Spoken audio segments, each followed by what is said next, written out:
పుణ్యకోటి test గురించి విన్నారా? మీ పశువులకు గర్భధారణ అత్యంత తక్కువ ఖర్చులో చేసే పరీక్ష ఇది. ప్రతి రైతు ఈజీగా చేసుకోవచ్చు. పశువుల మూత్రం ఉపయోగించి 30 నుండి 35 రోజుల్లో గర్భం ఉందో లేదో అంచనా వేసే స్వదేశీ పాత్తర్మ యొక్క పద్ధతి. ఈ పరీక్ష చేయాలంటే రైతుల వద్ద ఖచ్చితంగా గోధుమ గింజలు కానీ, అవి దొరక్కపోతే పెసర గింజలతో ఈ పరీక్ష చేయొచ్చు. పశువులు అప్పుడే పోసినటువంటి 15 ml మూత్రాన్ని తీసుకోండి. అందులో మరో 15 ml మంచినీటిని కలపండి. మరొక చిన్న పాత్ర తీసుకొని అందులో గోధుమ గింజలను వేయండి. వాటిపై డైల్యూట్ చేసినటువంటి ఈ యూరిన్ని పోయండి. మరొక ప్రత్యేకమైనటువంటి పాత్ర తీసుకొని అందులో శుద్ధమైనటువంటి మంచినీటిని పోసి అందులో గోధుమ గింజలను వేయండి. ఆ తర్వాత 4 నుంచి 5 రోజుల వరకు ఆ యొక్క విత్తనాలను మీరు గమనిస్తూ ఉండాలి.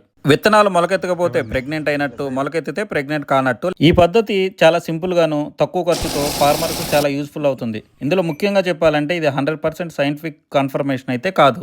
కారణం ఏంటంటే విత్తనాల క్వాలిటీ, అలాగే హ్యూమిడిటీ, యూరిన్ యొక్క కాన్సన్ట్రేషను ఈ మొలకెత్తే విత్తనాలపై ప్రభావం చూపిస్తుంది.